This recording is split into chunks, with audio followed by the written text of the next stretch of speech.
Welcome to Mental Models Daily, where we explore one mental model each day to help you elevate your daily decision-making. Today, we're examining a cognitive trap that frequently influences our thinking: anecdotal evidence.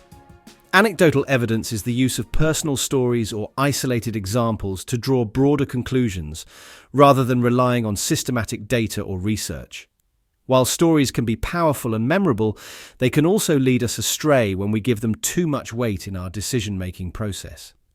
It's like trying to predict the weather by remembering that one beautiful day last March, instead of looking at historical weather patterns and meteorological data. History provides us with a compelling example in the early days of surgical anesthesia.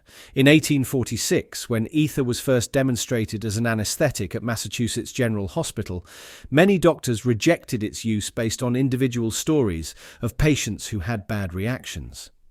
They clung to anecdotal evidence of complications, while ignoring the overwhelming statistical evidence of its benefits in reducing surgical pain and improving outcomes. This reliance on isolated negative experiences delayed the widespread adoption of surgical anesthesia by years, causing unnecessary suffering for countless patients. It's like refusing to fly because you heard about one plane crash, while ignoring the millions of safe flights that happen each year. In the modern business world, Peloton's early expansion strategy shows how over-reliance on anecdotal evidence can lead to costly mistakes. The company based its aggressive international growth largely on the enthusiastic feedback from a small group of early adopters in wealthy urban areas. These personal success stories led them to believe their product would see similar adoption rates across all markets. However, they soon discovered that these anecdotal experiences weren't representative of the broader market, leading to warehouse overcapacity and inventory issues in 2021 to 2022. It's like assuming everyone will love a restaurant because your friends gave it rave reviews, only to find that their tastes aren't representative of the general public. Let's explore 3 ways to guard against the misuse of anecdotal evidence in our daily lives. First, actively seek out systematic data. When making important decisions, look beyond personal stories to find relevant statistics and research. If you're considering a career change, don't just listen to one success story. Look at employment rates, salary data, and industry trends. It's like using a map instead of relying on one person's directions. Second, practice calibrated skepticism of individual examples.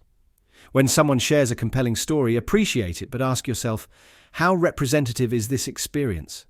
For instance, when hearing about a miracle diet, consider whether the person's results are typical or an outlier.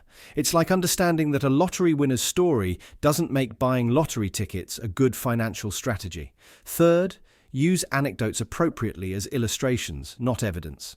Stories can be powerful tools for understanding and explaining concepts, but they shouldn't be the foundation for important decisions.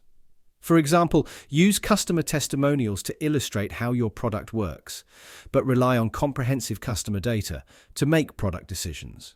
It's like using a single photograph to show what a place looks like, while using a topographical map to actually navigate through it. In conclusion, while anecdotal evidence can be compelling and memorable, it's crucial to recognize its limitations. Personal stories and individual experiences have their place in understanding the world, but they should be balanced with systematic data and broader evidence. The key is learning to use anecdotes as illustrations while basing decisions on more comprehensive information. Thank you for joining me today on Mental Models Daily. Until next time, may your evidence be robust, your data be comprehensive, and your stories be properly contextualized. For more mental models, please visit mentalmodelsdaily.com or find us on X or Instagram. Our podcast music was provided by the podcasthost.com and Alitu, the podcast maker. Find your own free podcast music over at thepodcasthost.com/free music.